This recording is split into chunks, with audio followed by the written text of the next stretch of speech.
Très bonne question. Déjà, pour répondre à la question, retournons d'abord à l'origine.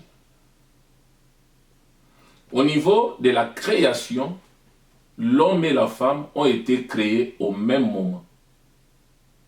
Mais au niveau de la formation, c'est l'homme qui a été formé en premier et la femme ensuite. Donc cela sous-entend que d'une manière générale, selon la pensée du Créateur, l'homme doit être plus âgé que sa femme. Là, c'est ça le point de départ. Mais ce qu'il faut comprendre aussi, avec le temps, après la chute de l'homme, il y a eu des choses qui ont changé aussi. Pourquoi je dis ça? Ce n'est pas un péché quand une sœur est plus âgée qu'un frère.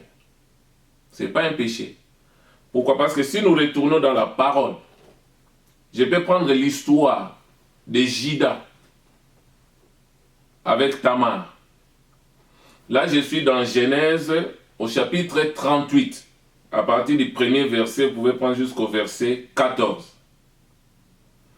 Là, je vois la loi de Lévira. Lévira, c'est le remariage d'un beau-frère qui prend la femme de son défunt frère pour susciter une lignée ou continuer une lignée pour son frère qui est décédé. Jida avait 3 fils.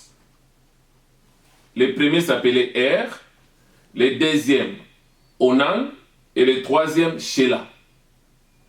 Mais maintenant, quand le premier Er a épousé Tamar, on pouvait dire Er était plus âgé que Tamar. Maintenant, la Bible dit comme Er était méchant, il était mauvais aux yeux de l'Éternel, Dieu l'a tué. Tamar est restée veuve.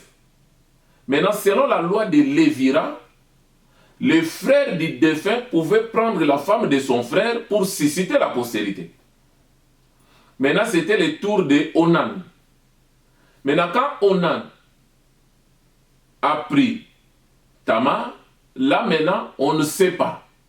Est-ce que Onan était moins âgé que Tamar? Est-ce qu'il avait même âge que Tamar ou il était plus âgé que Tamar? Parce que Onan, c'était le petit frère de Er. La Bible dit, comme il ne voulait pas susciter la postérité à son frère, il a pris la sémence, il l'a jeté par terre, Dieu l'a tué. Maintenant, il restait le tour du troisième, de Shelah. Maintenant, Jida ne voulait pas donner à Tamar Shelah. Pourquoi? Parce qu'il disait que non, ça c'est mon dernier fils. De toutes les façons, il est encore petit. Mais la Bible dit, il a dit à Tamar d'aller chez elle, dans sa famille, pour passer sa période de veuvage. Au bout d'un certain moment, la Bible dit, Tamar a appris que Shelah a grandi, mais que Jida, son beau-père, ne veut pas lui donner pour mari. Donc c'est pour dire, dans ces cas-là, Tamar serait plus âgée que Shelah. Mais c'était biblique. C'était biblique. C'est ce qui a fait qu'il avait piégé son beau-père. Il s'est déguisé en prostituée et il est sorti avec son beau-père. On connaît l'histoire. Nous pouvons aussi prendre l'histoire dans les livres des rites. Au chapitre 1er, je prends les versets 11 à 13. Quand Ruth a perdu son mari, il a perdu ses 2 fils. Le mari de Naomi, il a perdu ses 2 fils. Le mari de Ruth et le mari de Orpa. Il supplia ses belles filles de rester chez elles parce qu'elles étaient des Moabites. Mais tellement ils aimaient leur belle-mère, écoute maintenant le langage de Naomi. Il dit, est-ce qu'à mon âge, je peux encore enfanter des enfants pour vous donner ces enfants pour époux?